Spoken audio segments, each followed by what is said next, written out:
તો રામ રામ બધા દાયરા નવા વ્લોગમાં સ્વાગત કરા। આજ સપ્તાહનો બીજો દી છે ને બીજે દી હું સપ્તાહમાં જા મને માફ કરજો કે પહેલા દિના જે હામિયા અને સપ્તાહને ઉતા ને એ મેં ઉતાર્યા ને હું ગોયનું તો કાલે સપ્તાહમાં પહેલે દી કે થોડોક મારે કામ આવે ગયું તો મારે સપ્તાહમાં ગો થોડોક વ્લોગ ચાલુ કર્યો તો પછી કામ આવે ગયું તો સીધો ગો પોરી ગો એટલે 8 વાગે આવ્યો ને તો પછી તો કંઈ ઉતાર્યા જેવું મહત્વ રહે નહીં। તો મારા વ્યુઅરને હું માફી માગું કે કાલુનો દીનો સપ્તાહનો વિડીયો નહીં આવે। જો રીલ જોવું હોય ને તો દોસ્તારો બાદ થોડા કટકા લે ને રીલ આપણે છે ને ઇન્સ્ટાગ્રામમાં મૂકી દીધું। વીબી વડોદરા વ્લોગ નામનું ઇન્સ્ટાગ્રામમાં પેજ છે તો એમાં જોવે લીજો કેવી રીતના હામિયા ઉતાર કામ ઉતરી તો જોવે। આજ કંઈ કટકા ઉતારે ને આજ મૂકવાની ટ્રાય કરે તો જોતા રહ્યો। જયરામ આપીર કોમેન્ટમાં જવા દીજો ને વિડીયો કેવો લાગે ખબર કીજો અને કોઈ આપણા ગામનું જે જૂનું રહેતું હોય એને આ વિડીયો શેર કરજો જેથી એ પણ આપણા સપ્તાહનો આનંદ માણે શકે।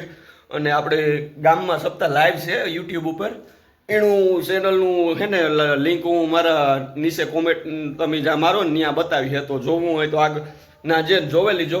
અને આ વિડીયો આગળ મેક્સિમમ લોકો લગન મોકલવા વિનંતી મારો આગ્રહ છે તમને જેથી ખબર પડે કે નાગકામાં એક લોગર જાગ્યો હમણાં વર્ષ 1.5 વર્ષ થયા ના વર્ષ દી થયું છે કદાચ આપણે મૂકીએ તો જોતા રહ્યો આગળ વિડીયો। તો આંબાના પાન ચાવો તો મજા ન આવે પણ સરસ મજાની એ પાકેલ કેરી હોય તો મજા આવે ને ખાવાની।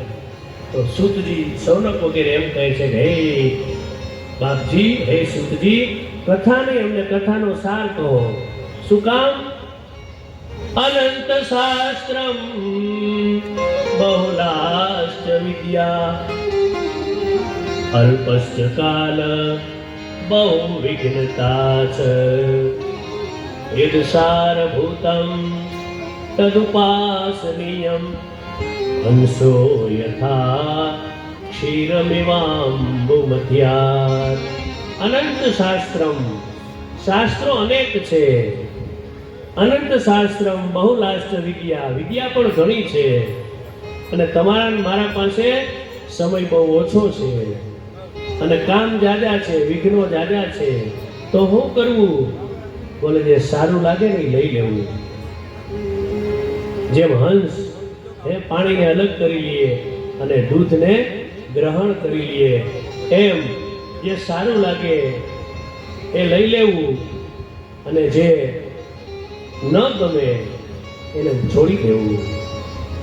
ખૂપડું લઈને બેનો બેઠા હોય બાજરો ઝાટકતા હોય ઘઉં ઝાટકતા હોય તો એ ધુહાને થોથાને છોડી દઈએ મૂકી દઈએ અને બાજરાને ખૂપડું બરોબર એકદમ ચોખ્ખું કરે એમ અનંત શાસ્ત્રો છે। આપણે શું ભણશું અન્ય શાસ્ત્રોમાં બહુ ભટકાવાની જરૂર નથી। શ્રીમદ ભાગવતાન મુક્તિ શ્રીમદ ભાગવત કથાથી જ મુક્તિ થઈ જાય એવો આ દિવ્ય ગ્રંથ છે। ભગવાન એમ કહે છે કે શરીર કેવું તારું સાફ છે કપડાં કેટલા સુંદર પહેર્યા છે કેટલા કિંમતી ઘરેણા પહેર્યા છે એ ભગવાન જોતા નથી। ભગવાન તો કાળજું જુએ છે કે અંદરથી તું કેટલો પવિત્ર છે અંદરની પવિત્રતા જો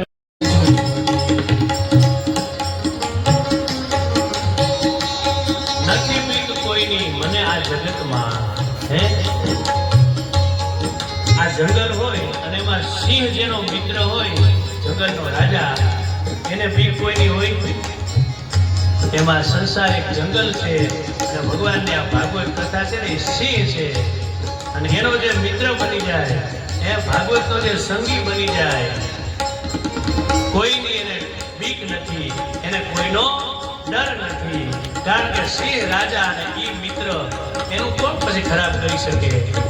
તો કહેવાનો અર્થ એક ભજનની વાણી એક શ્લોકો તમને મને સમજાવે છે કે આ ભગવાનની કથા એ સંસારના ભયનો નાશ કરનારી છે અને ભક્તિનો ઓઘ એટલે પૂર ભક્ત્યોગ વર્ધનમ યચ્છ ભગવાનની કથા સાંભળે ને એના હૃદયમાં પૂર આવ્યો ભક્તિનું પ્રેમનું એનામાં પ્રેમ લક્ષણા ભક્તિ પ્રગટ થાય અને ભાગવતજીમાં ઉત્તમ ભક્તિનું જો વર્ણન હોય ને તો એ પ્રેમ લક્ષણા ભક્તિ છે।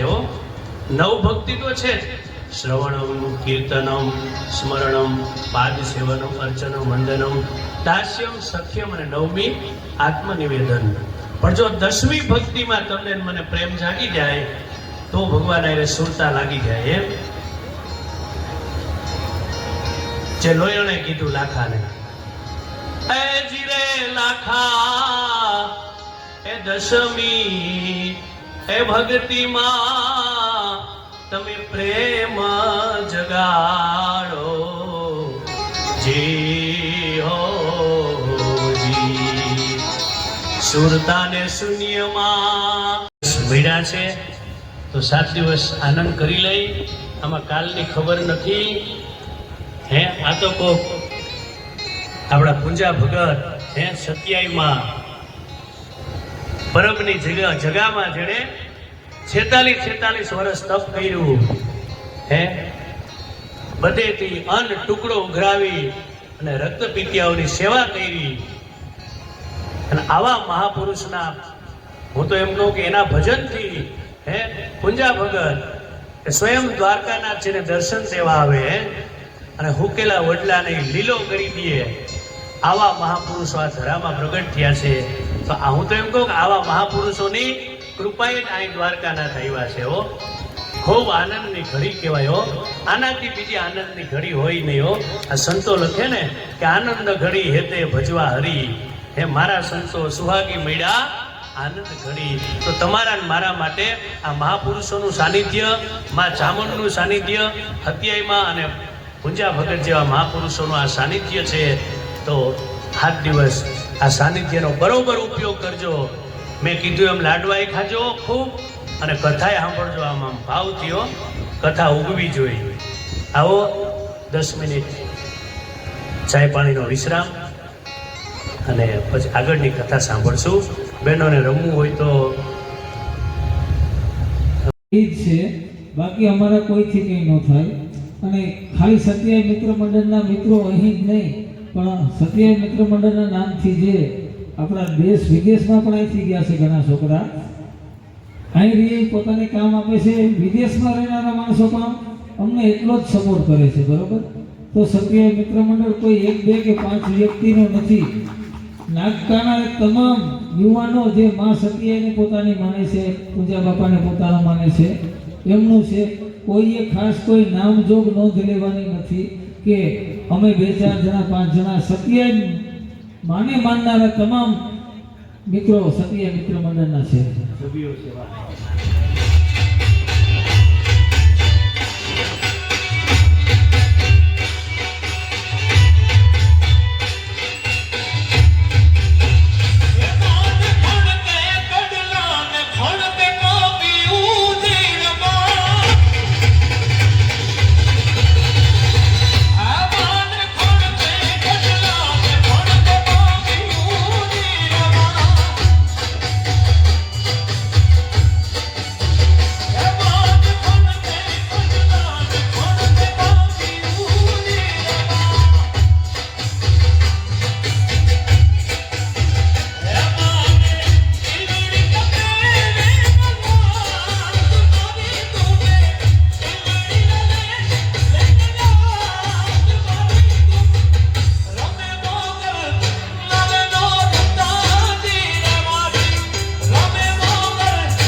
જમણા પગની પીઠી બાપુ રાડો થાય ઢાંકણી નીકળી ગઈ ગઠણની સીધું ગામના માણસો આવ્યા પાઇટું ભરાવીને બાંધી પગ હજુ ગયો અને ત્રીજા છે સેવકોમાંથી ફાળો કરીને ત્યાં પટ્ટ શિષ્ય આવ્યા પટ્ટ શિષ્ય જોયું પૂછ્યું ગુરુજી આ કે ડાબા પગ ભરાય આવી રીતે હેરાન મને કરી ગયો એનું બધું ગેરાતે હોય મારા પગ એનાથી ભરાઈ ગયો જીત્યો પડ્યો તો ધૂળામાં એક લઈ એક ત્રણ ડાબા પગ ઉપર જીકી જાઓ મારું ધણી છે તો એની માં આવે થોડી વારમાં કે ભાઈ તારો ધણી નથી આ તમારો દીકરો છે થોડી વાર થાય તેનો બાપ આવે કે ભાઈ આ તો મારો દીકરો છે જે એના નાના બાપુ આવે બતાવી છે અમારો ભાણે જ છે હવે તમે મને કહો આ બધા ખોટા છે સાચા છે બધા સાચા છે પણ જેનો જે સંબંધ છે એ સંબંધ એને વર્તન કરે છે તો પછી માં એમ કે નાના મારો દીકરો મહાન છે નાના બાપુ એમ કે નાના મારો ભાણેજ મહાન છે એ તો મહાન એકો એક જ છે એમાં બીજો કઈ ભેદ છે નહીં પણ આપણા અજ્ઞાનથી આપણે એમાં ભેદ ઉભો કરીએ છીએ હકીકતમાં અંધારામાં દોરડું પડ્યું હોય એ આપણે ગાડાનો નાળ કાઢવો હોય અને અંધારામાં હરફ જેવું લાગે એટલે આપણે હરફ જેવું લાગે પણ એવો બત્તી કરો એટલે ખબર પડે કે નાળનું બટકું છે એ તો પહેલાંય બટકું હતું અને લાઈટ કર્યા પછી નાળનું બટકું છે એ હરફ હતોય નહીં અને થવાનોય નથી પણ આપણા મનમાં જે ભ્રમ છે ને એ તમને મને હેરાન કરે છે